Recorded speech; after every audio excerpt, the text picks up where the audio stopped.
चलो शांत हो जाओ। कल हम लोगों ने अम्लीय प्रकृति देखी थी, अल्कोहल और फिनॉल की अम्लीय प्रकृति देखी थी। प्राइमरी, सेकेंडरी, टर्शियरी अल्कोहल को हमने ऑक्सीकृत भी किया था और फिनॉल को भी हमने ऑक्सीकृत किया था।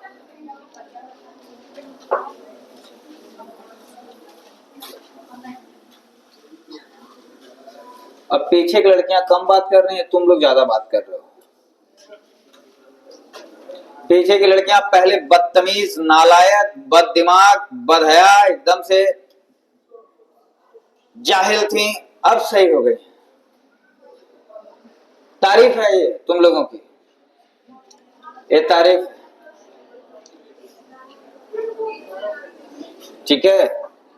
और इसी का वाइस वर्सा हो गया तुम लोगों का।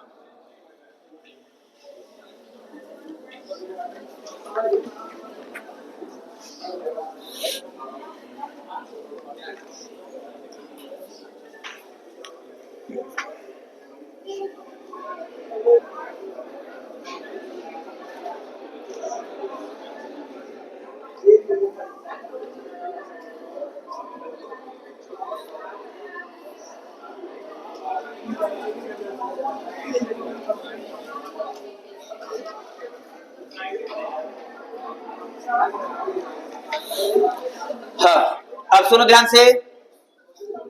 अब कौन कौन सी अभिक्रियाएं हम लोग को रासायनिक गुणधर्म में पढ़ना है, वो सारी चीजें देख लीजिए।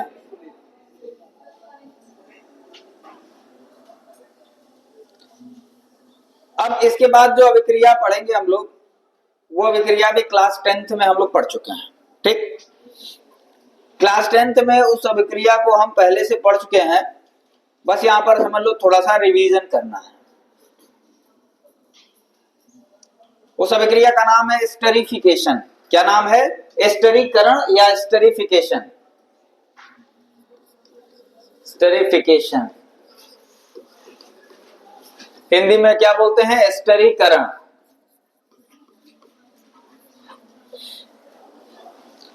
इसको भी टेस्ट के रूप में यूज किया जा सकता है, ठीक। और जितने हम रिएक्शन टेस्ट के लिए बता रहे हैं, उसी को हिंदी में परीक्षण कहते हैं, ठीक है। ये सारी अभिक्रियाएं परीक्षण के लिए ही काम में लाते हैं, अल्कोहल, फिनॉल, इन सब के टेस्ट के लिए। अच्छा, इसको परीक्षण के रूप में क्यों यूज करते हैं? किसी को थोड़ा बहुत भी याद है स्टेरिफिकेशन या स्टेरीकरण अभिक्रिया के बारे में? क्या था ये स्टेरीकरण अभिक्रिया? क्लास 10th में था, किसी को भी याद है? नहीं याद है। सुनो ध्यान से, अभी बता रहे हैं, आगे भी नहीं याद रहेगा, क्योंकि इसके बाद वाली जितनी अभिक्रियाएं बताएंगे सब हम हेलो एल्केन, हेलो एरिन से संबंधित अभिक्रिया बताएंगे नहीं, हम पहले बता दे रहे हैं, ठीक है। लिख देंगे तुरंत मिटा देंगे, चाहे कुछ भी बोलते रहो कि सर जी लिख के तुरंत मिटा देना। तुम लिख लोगे कैसे? अच्छा, पहले से पढ़ गया है, ठीक। फिलहाल ये अभिक्रिया देखी जाए, स्टेरिफिकेशन या स्टेरीकरण अभिक्रिया क्या होती है? ध्यान से सुनो प्रियांशी पांडे। जब किसी अल्कोहल को किसी कार्बोक्सिलिक अम्ल के साथ, ध्यान से मेरी बात सुनना, किसी भी अल्कोहल को किसी कार्बोक्सिलिक अम्ल के साथ सांद्र सल्फ्यूरिक अम्ल की उपस्थिति में गर्म करते हैं तो एस्टर बनता है, एस्टर। अब ये एस्टर क्या होता है अभी देखा जाएगा, और जल मुक्त होता है, मतलब एक तरह से ये डिहाइड्रेशन रिएक्शन भी है, जल इसमें निकल रहा है बाहर। ध्यान से मेरी बात सुनो, जब भी किसी अल्कोहल की किसी कार्बोक्सिलिक अम्ल के साथ हम अभिक्रिया कराते हैं सांद्र सल्फ्यूरिक अम्ल की उपस्थिति में, तो एस्टर बनता है। क्या है ये चीज देख लीजिए। सबसे पहले एक सिंपल रिएक्शन लेके चलते हैं, जो क्लास 10th में तुम लोग पढ़े होगे। क्लास 10th में तुम लोग पढ़े होगे, इथेनॉल था, CH3 CH2OH, वहां C2H5OH तुम लोगों ने पढ़ा होगा भाई, प्लस CH3COOH, ये है कार्बोक्सिलिक अम्ल। ये क्या है? कार्बोक्सिलिक अम्ल। होगा क्या? जब भी, ध्यान से सुनो, हम लोग सांद्र सल्फ्यूरिक अम्ल लेते हैं, कंसंट्रेटेड H2SO4। और ये पहली बार नहीं बता रहे हैं, हमको याद भी नहीं कितनी बार तुम लोग को बता चुके हैं कि जब भी जल बाहर निकालना हो तो शांत सल्फ्यूरिक अम्ल लिया जाता है, जब भी जल जोड़ना हो तो डाइल्यूट सल्फ्यूरिक अम्ल की उपस्थिति में जल जोड़ते हैं। मतलब जब हमें डिहाइड्रेशन करना होता है तो हम कंसंट्रेटेड सल्फ्यूरिक एसिड लेते हैं, और जब हाइड्रेशन करना होता है तो डाइल्यूट सल्फ्यूरिक एसिड लेते हैं। ठीक, कंसंट्रेटेड सल्फ्यूरिक अम्ल की उपस्थिति में ये हमारा जल जो है वो उतना बाहर निकल जाएगा, और ये जो हमारा O है वो आकर के इस कार्बन से जुड़ जाएगा और क्या बन जाएगा, CH3C डबल बॉन्ड O, और क्या है O C2H5। इसी को हमने C2H5 लिख दिया है। इसका नाम है इथाइल एसीटेट। क्या नाम है इसका, इथाइल एसीटेट। यही एस्टर है हमारा, यही एस्टर है। इथाइल एसीटेट आयुर्वेदिक नाम है इथाइल इथेनोएट। इसकी जो स्मेल होती है, ठीक है, इसको हम लोग फ्रूटी स्मेल कहते हैं, स्वीट स्मेल आती है, एक फ्रूटी स्मेल आती है, अच्छी सुगंध आती है एस्टर की। तो यानी कि इसका उपयोग हम टेस्ट के रूप में कर सकते हैं। जैसे अब तुम लोगों को कोई हमने एक लिक्विड दे दिया और कहा कि पता लगाओ ये अल्कोहल है कि नहीं है, कैसे पता लगाएंगे? पहला काम तो उसमें हम लोग सोडियम मेटल डाल देंगे, हाइड्रोजन गैस निकला, जलती हुई माचिस की तीली लेके गए, पॉप साउंड आया, समझ गए कि हाँ भाई ये इथेनॉल हो सकता है, कोई भी अम्ल हो सकता है। ठीक, उसके बाद हमने कार्बोक्सिलिक अम्ल लिया, कार्बोक्सिलिक अम्ल को इसमें थोड़ा सा डाला, शांत सल्फ्यूरिक अम्ल डाला, गर्म कर दिए। अगर गर्म करने के बाद इसमें से अच्छी स्मेल आ रही है, इसका मतलब क्या हुआ कि जो दिया गया लिक्विड है वो क्या है, अल्कोहल है। तो परीक्षण के रूप में इसको टेस्ट में हम लोग टेस्ट के रूप में इसको यूज कर सकते हैं। ठीक, ये अभी सबसे सिंपलेस्ट फॉर्म है एस्टरीकरण का, जो क्लास 10th में पढ़े होंगे, जो आप लोगों को एग्जाम में आएगा वो अभी आ रहा है आगे। उसमें कार्बोक्सिलिक अम्ल नहीं, कोई भी ऐसा समूह हम ले लेते हैं जिसमें CH3CO ग्रुप हो, जिसमें क्या हो, CH3CO ग्रुप हो, मिथाइल कीटो ग्रुप हो। ठीक, अगर उसमें मिथाइल कीटो ग्रुप रहता है तो वो एस्टरीकरण अभिक्रिया देता है अल्कोहल के साथ मिलकर के।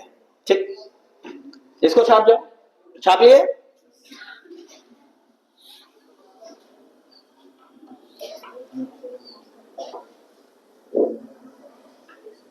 छाप लिए। अब स्टरीकरण में ही देखो ध्यान से,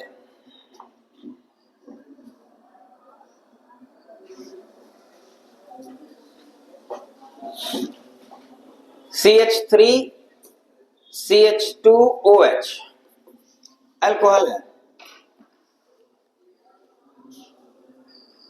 हम कार्बोक्सिलिक अम्ल के साथ न अभिक्रिया करा के हम किसी एनहाइड्राइड के साथ इसकी अभिक्रिया अगर करा देते हैं, किसके साथ, एनहाइड्राइड्स के साथ अगर इसकी अभिक्रिया कराते हैं।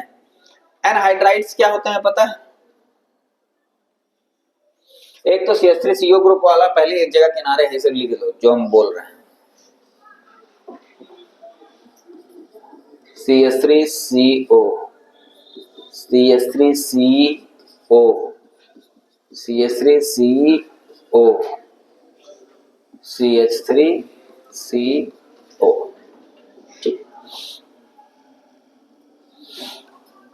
अगर यहां H रहेगा तो ये क्या होगा, एल्डिहाइड। एल्डिहाइड। यहां अगर Cl रहेगा तो ये हो जाएगा एसिटिल क्लोराइड।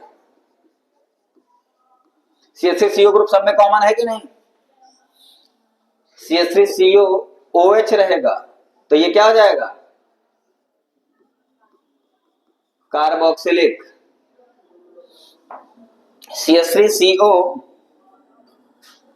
OCO CH3 अगर रहेगा तो ये हो जाएगा एनहाइड्राइड। क्या हो जाएगा ये, एनहाइड्राइड।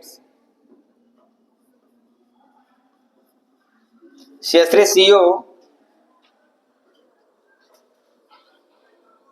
OCH3 अगर रहेगा तो ये हो जाएगा एस्टर। ये सब छाप लो, याद रखना, ये सब चीजें याद रहनी चाहिए।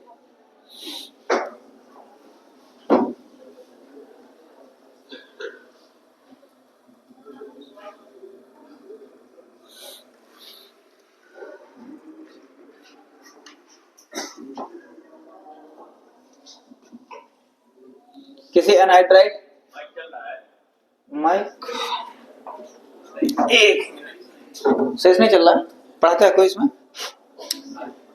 क्या ऑन करना पड़ेगा ना, यहां से भी ऐसे चलता है तो ये तो चल ही नहीं रहा है। हेलो हेलो चेक कर लीजिएगा, यहाँ से थोड़ा लूज हो जा रहा है तो नहीं चल रहा है, पकड़ना पड़ रहा है, मशीन तार से गड़बड़ है, वही मशीन का जैक को लग रहा है गड़बड़ है। अब देखिए पकड़ लिया बीच में, पकड़ रहा है छोड़ रहा है, पकड़ रहा है छोड़ रहा है, माने सही से नहीं चल रहा है कुल मिला के। कहाँ गया इसके एनहाइड्राइड देखो बहुत तेज हो जाता है कभी कभी, कोई बात नहीं, उन पीछे बैठी लड़कियों तक आवाज जानी चाहिए, तो जो पीछे बैठ के खिड़की पर विंडो सीट लेके बैठी हुई हैं,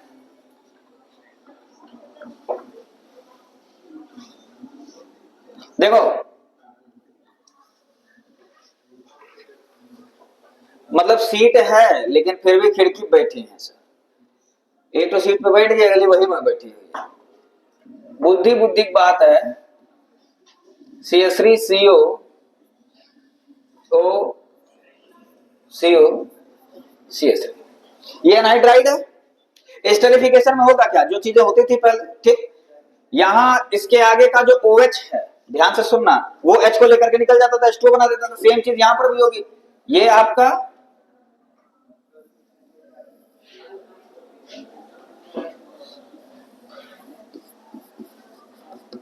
कंसंट्रेटेड H2SO4, ये O फिर से इस C के पास जाएगा, CH3 CO O C2H5, फिर से एस्टर बन गया। अच्छा बाहर क्या निकला इस बार क्या बाहर निकल रहा है, जल बाहर निकल रहा है, क्या निकल रहा है, इथेनोइक अम्ल बाहर निकल रहा है, CH3COOH, बहुत अच्छे, ठीक, ये भी स्टरीफिकेशन ही है, स्टरीकरण ही है, समझ में आ रही बात ना, ये भी क्या है, स्टरीकरण अभिक्रिया ही है, क्योंकि बन तो स्टर इसमें भी रहा है।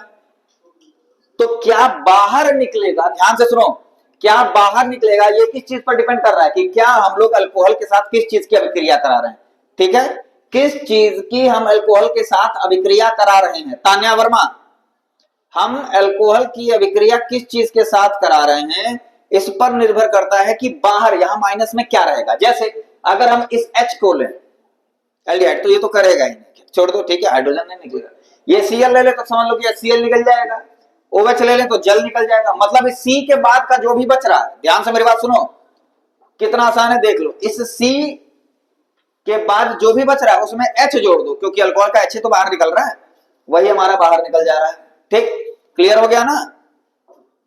तो ये हमारा हो गया एस्टरिफिकेशन अभिक्रिया। अभी यहां पर भी ये खत्म नहीं हुआ है, ठीक है, एस्टरिफिकेशन अभी बचा है।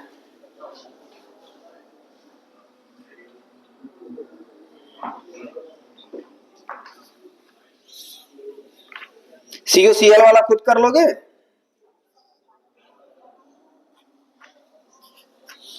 ये वाला खुद से लिखाओ, CH3CuCl वाला क्या निकलेगा बाहर बताओ। अल्कोहल का एस्टरिफिकेशन अभिक्रिया करा के दिखाओ एसिटिल क्लोराइड के साथ, सिंपल सी अभिक्रिया है, बहुत आसान अभिक्रिया है।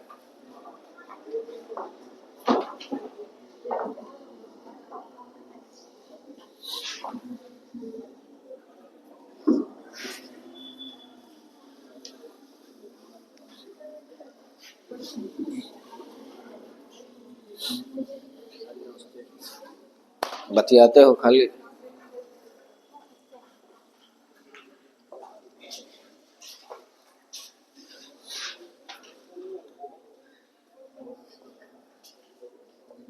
क्या हुआ, आ नहीं रहा है क्या, कुछ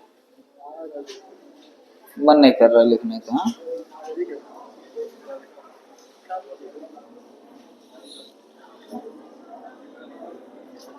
लिखा कोई? दिखाओ। बस यही करना है। वही में पता नहीं ले घुर्च रहे हैं लोग बैठ के। वो पता है क्यों घुर्च रहे हैं? उनको समझ में यार कहे क्या है। उनको यही नहीं समझ में आया कि हम कौन सी अभिक्रिया बोले हैं, क्या लिखने के लिए कहे हैं। तो उसी में ले करके मथ रहे हैं। CH3 को 4 दाएं इधर उधर करके लिख रहे हैं। लिख लिया इधर? चलो, अभी ये सब परीक्षा में नहीं आएगा। अभी इसके बाद जो अभिक्रिया लिखेंगे वो सब परीक्षा में आएंगे स्टरीफिकेशन में। ये आसान है, हमको लगा ये तुम लोग को समझ में आ जाएगा, तो वो भी आ जाएगा।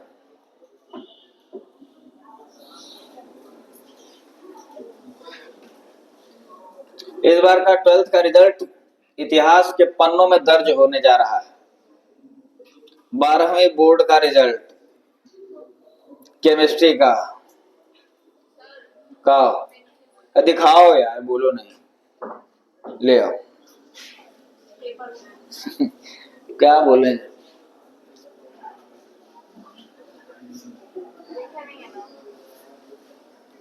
ये प्लस क्यों लगाई बिचवा में? वो आई प्लस रहता है। HCl बाहर निकालो। अब बाकी तुम लोग दिखाओ।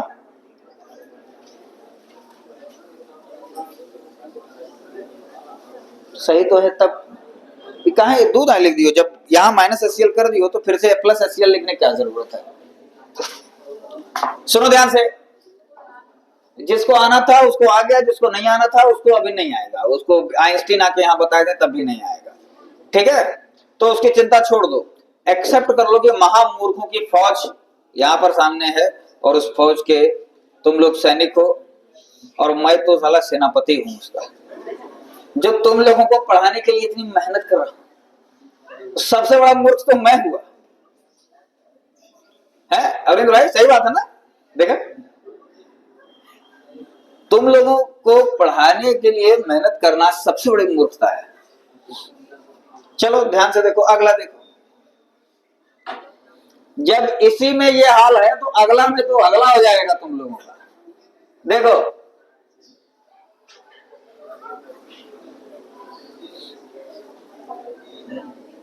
OH दूसरे तरीके से लिखते हैं क्योंकि एसिटिक एस्टर बनाना है ये OH। ठीक है, ध्यान से देखिए।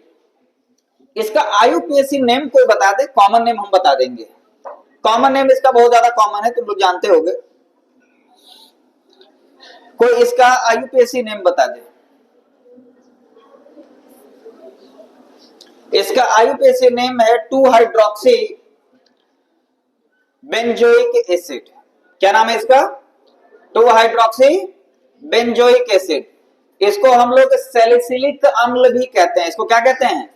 सैलिसिलिक एसिड भी कहा जाता है। ठीक, नाम सुना है इसका? सैलिसिलिक अम्ल या सैलिसिलिक एसिड भी इसको कहते हैं। Salicylic acid. इसका अगर हम एस्टेरिफिकेशन कर दें, अब इसका अगर एस्टेरिफिकेशन हमें करना है, ध्यान से सुनना, तो इसके अब यही इतना लंबा चौड़ा हो गया है अगर, तो हम लोग कार्बोक्सिलिक अम्ल सिंपल लेकर के इसका एस्टेरिफिकेशन करते हैं। जो एनहाइड्राइड और नाइट्राइड ना लिया जाए। एनहाइड्राइड लेने से वैसे ही तुम लोगों को बुखार चढ़ जा रहा है। CH3 या बुखार चढ़े तुम लोग को चढ़ रहा है, हमको नहीं चढ़ रहा है, ले ले रहे हैं एनहाइड्राइड। जब तुम लोगों को आसान सी चीजें भी नहीं आ रही हैं। किशन क्या कुंदन भाव, जल का अणुभार कितना होता है? जल का अणुभार कितना होता है? अगर जल का अणुभार बता दिए होते कितना होता? अच्छा भाई,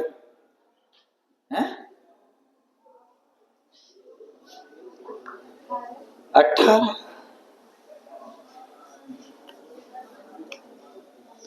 याद रहना चाहिए, ये 9 में पढ़े हो गए, भूल गया होगा, कई 4 साल हो गया। ठीक है, ध्यान से सुनो। अब देखो यहां पर ध्यान से, यहां पर स्टरीकरण अभिक्रिया करनी है हम लोगों को इस सैलिसिलिक अम्ल की इस एनहाइड्राइड के साथ। तो एस्टरीफिकेशन में, स्टरीकरण में तुम लोगों ने ध्यान दिया होगा कि 2 फंक्शनल ग्रुप पार्टिसिपेट करते हैं, एक कार्बोक्सिलिक ग्रुप और एक अल्कोहलिक ग्रुप। अब अगर एक ही कंपाउंड में शुक्ला, एक ही यौगिक में अगर अल्कोहलिक और कार्बोक्सिलिक दोनों आ गए, मतलब OH ग्रुप भी आ गया और कार्बोक्सिलिक ग्रुप भी आ गया, तो उसमें से कौन पार्टिसिपेट करेगा? हमेशा OH ही करेगा। क्यों? क्योंकि यार कार्बोक्सिलिक तो दूसरे कंपाउंड का है ना, उसमें थोड़ा लेंगे। तो इस OH का ध्यान से सुनो, ये H और यहां से जैसे अभिक्रिया होती है हम ठीक वैसे ही इसको लिखेंगे। ठीक, यानी कि एरो के नीचे क्या निकल जाएगा बाहर? सवेरा बताओ भाई, कहां H2O निकली हो? वही इथेनोइक अम्ल ही बाहर निकलेगा जो इसके पहले बताए थे, CH3COOH। और ये बन जाएगा COOH और यहां पर COCH3। ठीक, इसका नाम हो जाएगा two acetoxy benzoic acid. Two acetoxy benzoic acid. और इस यौगिक को एक नाम दिया जाता है, इस यौगिक को शुक्ला इसमें देख ले भाई, घर पे वीडियो में देख लेना, एस्पिरिन कहते हैं। इसको क्या कहते हैं हम लोग? एस्पिरिन। एस्पिरिन का इस्तेमाल कहां किया जाता है?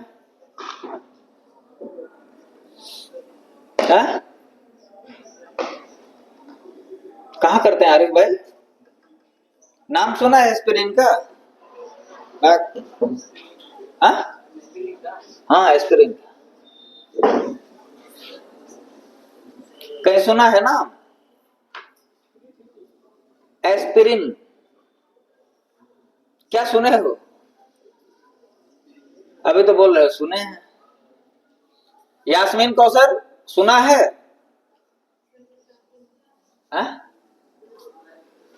हल्दी में होता है क्या? करिए, सर्दियों में होता है, दवा है। कौन सी दवा है? सर दर्द की। मैं वही तो नहीं बोली हूँ, पता नहीं क्या हल्दी में होता है, हड्डी में होता है, तुम्हारे मुंह में होता है, पता नहीं। अरे सीधे पीछे से बोल रही है, सिर दर्द में इस्तेमाल करते हैं। हमको सुनाई दे रहा है, आगे बैठ के पता नहीं क्या आऊं एलियन की तरह बोल रही हो। सुनो ध्यान से, सिर दर्द नहीं, किसी भी तरह के दर्द में इसको पेन किलर कहा जाता है, एनाल्जेसिक्स कहते हैं, दवाएं होती हैं ये लगभग हर चीज में इसको। अच्छा, एंटीपायरेटिक ड्रग भी इसको बोलते हैं। एंटीपायरेटिक ड्रग का मतलब क्या होता है? बगल वाले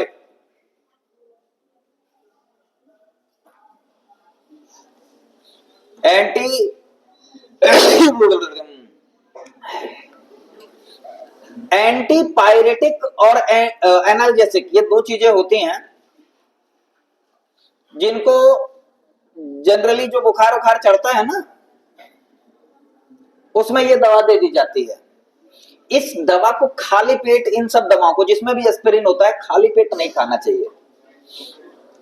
खाली पेट क्यों नहीं खाना चाहिए? क्योंकि अब खाली पेट इसको आप खाएंगे तो इसकी हाइड्रोलिसिस जब हो जाएगी, वापस अगर हम इसकी एसिडिक हाइड्रोलिसिस कर दें तो फिर से बन जाता है सैलिसिलिक एसिड। और पेट में जब सैलिसिलिक एसिड बन जाता है तो पेट में घाव कर देता है। पेट में घाव कर देता है तो हम लोगों को उल्टी और चक्कर आना और सर दर्द और ज्यादा पकड़। खाली पेट खाने से यही दिक्कत होती है, क्योंकि खाली पेट क्या होता है कि खाली पेट में हमारे एसिड की मात्रा ज्यादा होती है, और जैसे वो एसिड के संपर्क में आएगा ये रिएक्शन उल्टा हो जाएगा, और ये रिएक्शन जब उल्टा हो जाएगा तो फिर से वो सैलिसिलिक एसिड बना देता है, वो एस्पिरिन। और सैलिसिलिक एसिड पेट के लिए हमारे बहुत अच्छी चीज नहीं मानी जाती है। ज्यादा अगर आप खा लेते हैं, ज्यादा का मतलब 3 से 4 दिन बस इतना भी खा लेते हो तो तुम्हें अल्सर होने का खतरा रहता है। अल्सर का मतलब क्या होता है सचिन?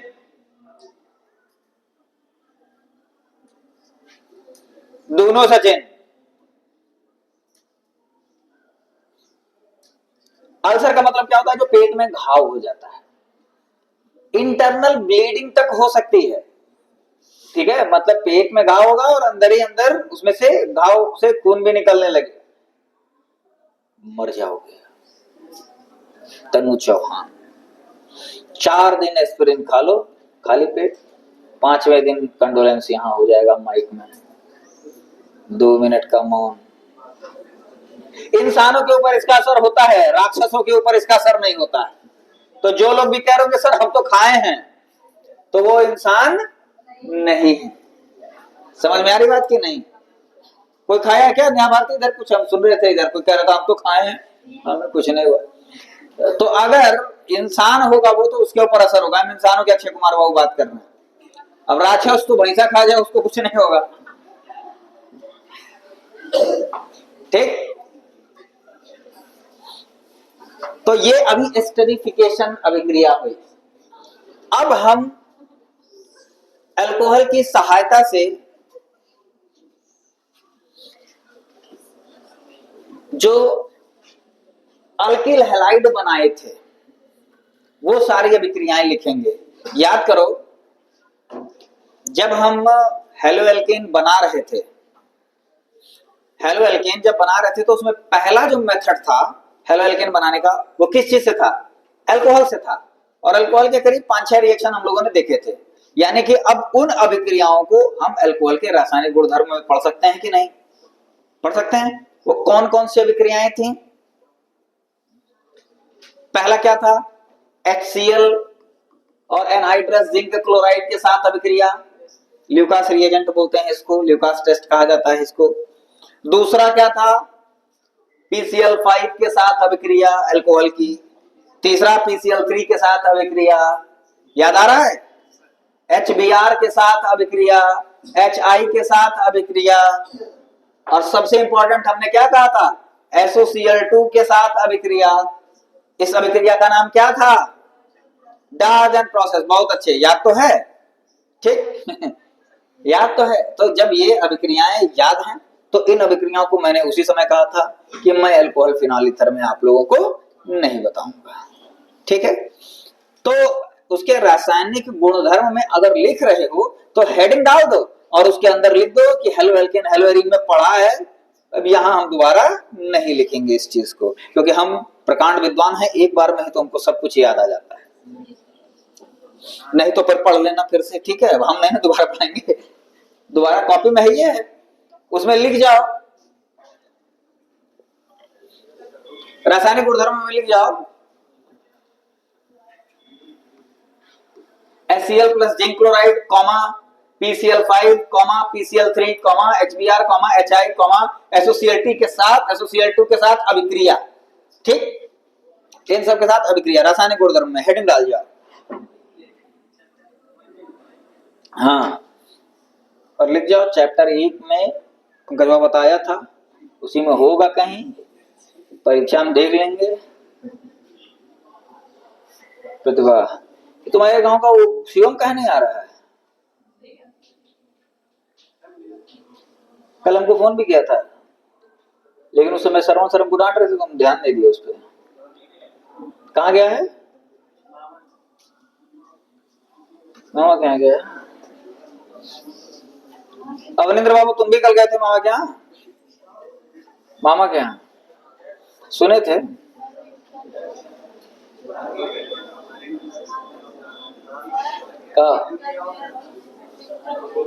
हाँ, विक्टर मेयर परीक्षा में बचा है, विक्टर मेयर टेस्ट है। बहुत सी अभिक्रियाएं भी बची हैं जी।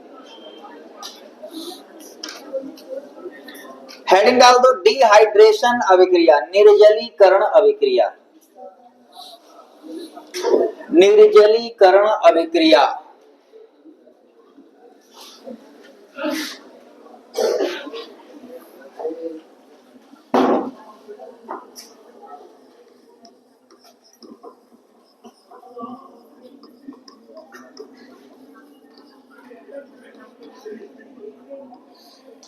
Dehydration reaction,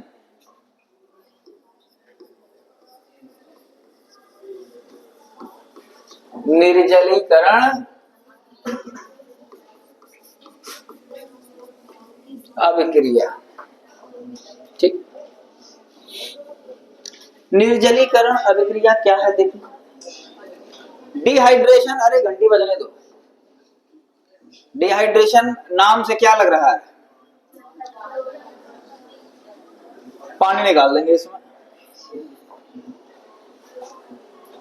CH3 CH2OH। ध्यान से सुनना, अल्कोहल को जब भी हम लोग, इसमें एक चीज ध्यान देना, सांद्र सल्फ्यूरिक अम्ल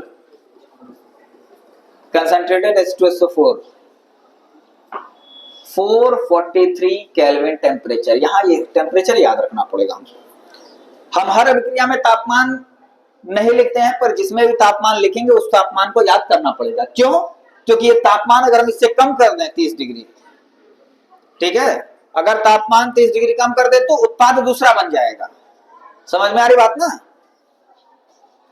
जब इसके साथ अभिक्रिया कराते हैं तो OH यहां से निकलता है अल्फा कार्बन से, और यहां से हाइड्रोजन निकलता है, तो यहां से एक H निकालो बन जाएगा CH2, और यहां से OH निकालो तो क्या बन जाएगा? CH2। अल्कीन बन जाता है। क्या बन जाएगा?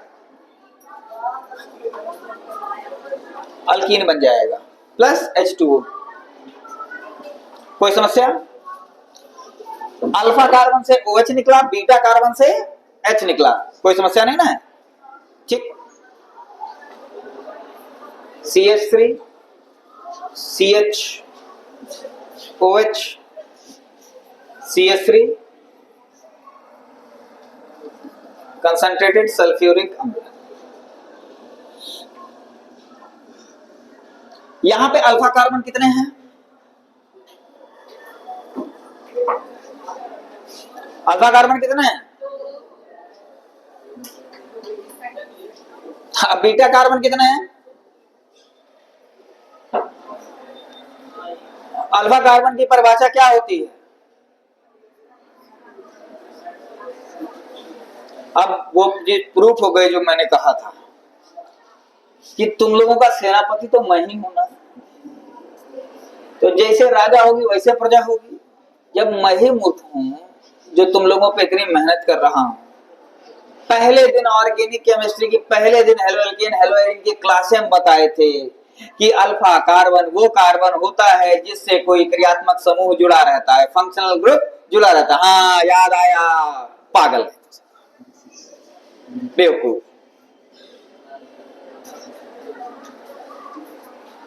और अल्फा कार्बन के बगल वाला कार्बन हमेशा क्या होता है? बीटा कार्बन होता है। अब याद आया। अल्फा कार्बन कितने हैं इसमें? अभी भी कौन दो बोल दिया? नहीं, कोई दो बोला है तुम्हारे बगल में ही। एक तो सुबह शाम तक तुम दांत जारी रहती हो हमेशा, सुबह शाम जब मिलो शाम को 2 बजे मिलो सर हमको छुट्टी चाहिए, मेरी तबीयत खराब है। हमेशा हंसते रहना। इसमें ये अल्फा कार्बन है 1 और बीटा कार्बन 2, तो अल्फा कार्बन से OH निकलेगा, इसमें तो कोई समस्या नहीं। अभी भी देखो वही हाल है, हंस ही रही है। तुम ही कह रहे हैं। नहीं नहीं, शिवानी को देखो, खुद हंस रही हो, अभी भी हंस रही हो। अब मुंह रोकने सो न होगा। ये बीटा कार्बन, ये बीटा कार्बन, किस बीटा कार्बन से हाइड्रोजन निकाला जाए?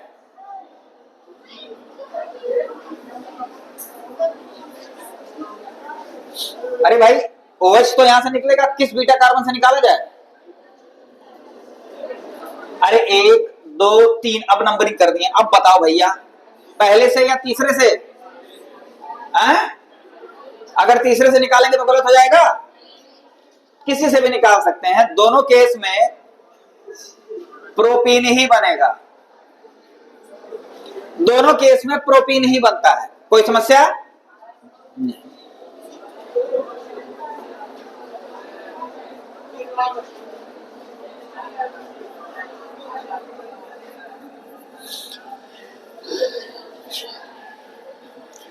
यहां कितने अल्फा कार्बन है? नीचे 2 ब्यूटेनॉल में कितने अल्फा कार्बन है? कितने हैं? कितने हैं? एक। बीच में कोई दो दो बोल रहा था। कितने अल्फा कार्बन है? जोर से बोलो। कितने बीटा कार्बन है? कितने हैं? कौन तीन बोल रहा है इधर से? अरे नहीं भी दिख रहा हो तो भी दो ही हैं। दिख रहा हो तो दो है ही, नहीं भी दिख रहा हो तो भी दो हैं। कितने हैं? दो बीटा कार्बन है। कौन कौन सा कार्बन बीटा कार्बन है? पहला और तीसरा। तो पहले से अगर हम लोग हाइड्रोजन बाहर निकालते हैं तो ब्यूट 1 इन बनेगा, और अगर तीसरे से निकालते हैं तो ब्यूट 2 इन बनेगा। बनेगा एक ही, कौन सा? ब्यूट 1 इन या ब्यूट 2 इन? हमेशा ब्यूट 2 इन ही बनेगा। ठीक है, इस नियम को कहा जाता है सेट-जेफ का नियम, कि अल्कीन, और इसको हमने बताया था बीटा एलिमिनेशन रिएक्शन में, हेलोएल्केन हेलोएरीन में। इसीलिए हमने कहा था कि अगर ऑर्गेनिक ढंग से पढ़ने हैं तो सबसे पहला काम तो हेलोएल्केन हेलोएरीन पढ़ जाओ। अगर वो तुम्हारा ढंग से तैयार है तो बाकियों में बहुत मेहनत हमको नहीं करनी पड़ेगी, और हम तो नहीं करेंगे बिल्कुल, क्योंकि उसमें हम पूरा महीना भर दिए हैं। सेट-जेफ नियम से हमेशा वही बनेगा। ऐसा ही सेट-जेफ नियम ये कहता है कि अल्कीन वही प्रेफरेंशियली बनेगा जिसमें ज्यादा नंबर ऑफ अल्किल ग्रुप। हमको याद भी आ रहा है, इसको हम अंग्रेजी में पूरा नियम लिखवाए थे। कोई नोट्स बनाया है मेरा? तो ये नियम हम पूरा अंग्रेजी में लिखवाए थे, तुम लोगों को याद आ रहा है? Yes sir. तो छाप जाओ इसको। अभी अगर समय होता तो इस पर प्रश्न भी लगवाते, लेकिन अब समय नहीं है, तो बाकी अभिक्रियाएं मंडे को। ठीक, बंद कर दो इसको। खड़ी हो, फुर्ती दिखाओ, सुरती खा के जल्दी।